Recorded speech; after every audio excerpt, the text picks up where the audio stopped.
7월 31일입니다. 7월의 마지막 날이지만 한 주의 시작인 월요일이기도 합니다. 오늘도 말씀을 통해서 하나님이 나에게 주시는 음성을 들으시기를 축복합니다. 오늘 묵상하실 말씀은 사도행전 16장 19절에서 40절이지만 함께 읽으실 구절은 31절입니다. 이르되 주 예수를 믿으라 그리하면 너와 내 집이 구원을 받으리라 하고. 오늘의 스토리는 여종 주인들의 고소 고발로 시작되었습니다. 바울과 실라는 감옥에 투옥이 되었죠. 그럼에도 낙심하거나 불평하지 않고 이들은 도리어 감옥에서 하나님을 찬양하고 기도합니다. 그때 갑자기 지진이 일어나고 옥문이 열리고 매이고 묶인 것들이 다 풀어지게 된 것이죠.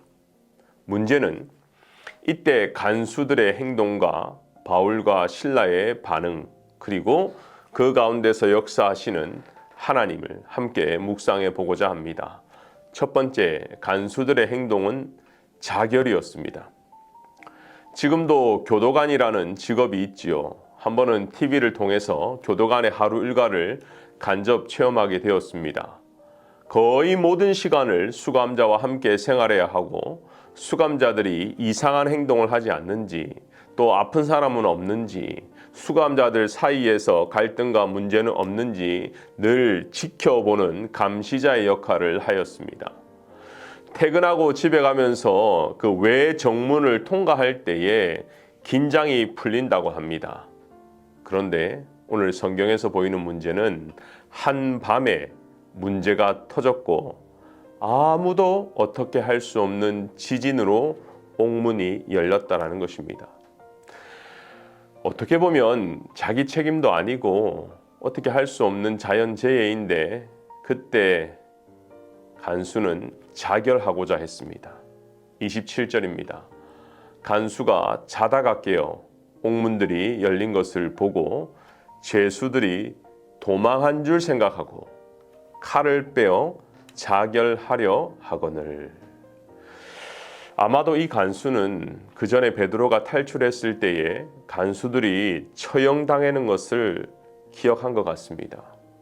그래서 이래 주거나 저래 주거나 매 한 가지다 하고 쉽게 자살을 선택한 것이죠.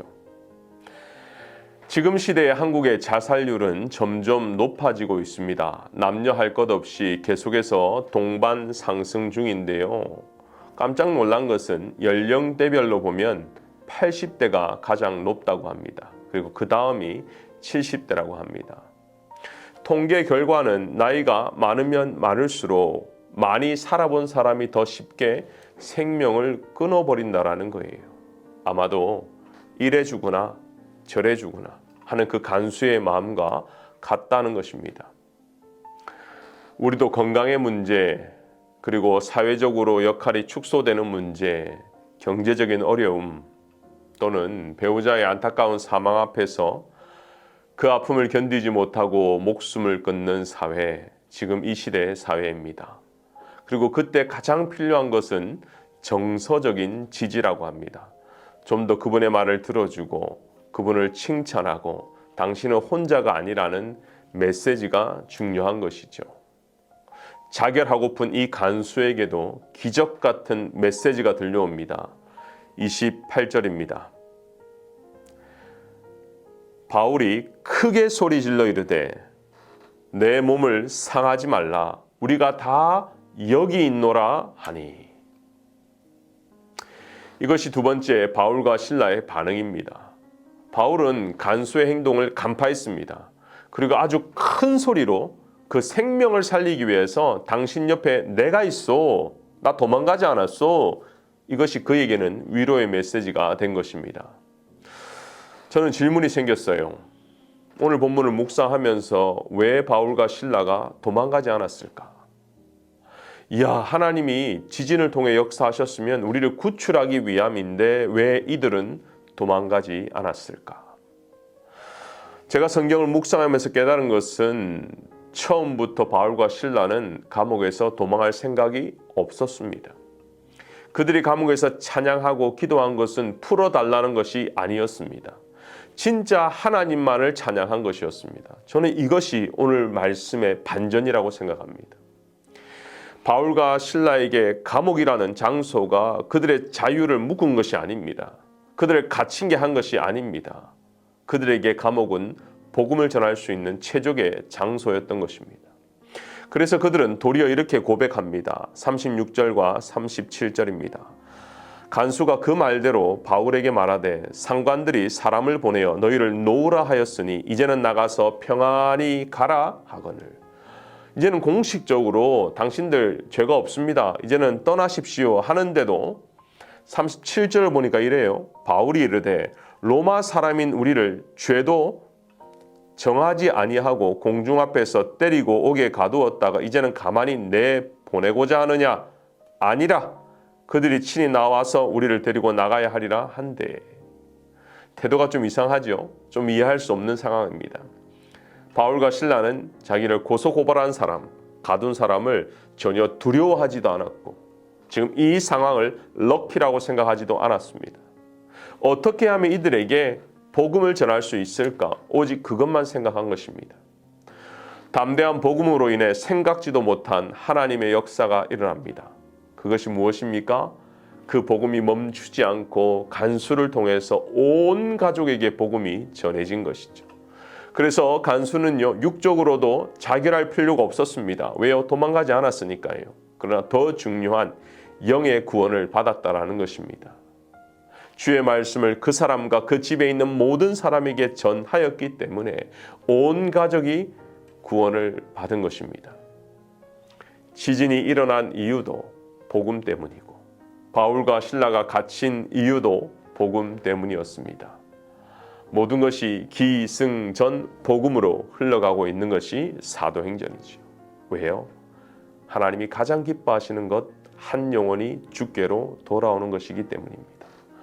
사랑하는 성도 여러분, 오늘도 복음의 역사는 일어나고 있습니다. 나와 함께하는 가족 중에, 우리가 연락하는 분 중에, 그리고 내가 만나는 사람들 중에 아직까지 주께로 돌아오지 못한 분이 있다면 오늘 이 말씀을 기억하면서 담대하게 복음을 전하시길 바랍니다. 우리가 전할 때에 성령의 역사는 일어납니다. 오늘부터 새 교회 건축을 위한 요일별 기도문을 다시 시작하겠습니다. 제가 읽을 때 여러분들 함께 읽어주시고 아멘으로 화답해 주시기를 바랍니다. 건축이 진행되는 동안 담임 목사님과 교역자들에게 강력한 성령의 임재가 있게 하시고 말씀과 기도로 더욱 충만케 하옵소서. 당회와 모든 재직에게 리더십을 주시고 지혜와 성령으로 충만케 하셔서 맡은 사명을 잘 감당하게 하여 주옵소서. 수고하는 건축위원들이 날마다 새 힘을 얻게 하시고 진행되는 건축 과정마다 성도들과 잘 소통하며 세밀한 부분까지 살펴 모든 과정이 안전하고 순탄하게 하소서. 건축에 참여하는 분들이 기쁨으로 맡겨진 일들을 정직하고 성실하게 감당하게 하시며 끝까지 최선을 다해 섬기게 하옵소서. 은혜가 풍성하신 하나님, 오늘도 감옥 안에 있던 사도 바울과 실라를 통해서 하나님이 얼마나 영혼 구원에 관심이 있고 얼마나 기뻐하시는지를 깨닫게 되었습니다. 하나님, 우리를 통하여 우리의 입술을 통하여 계속적으로 복음이 전해지게 하여 주시옵소서.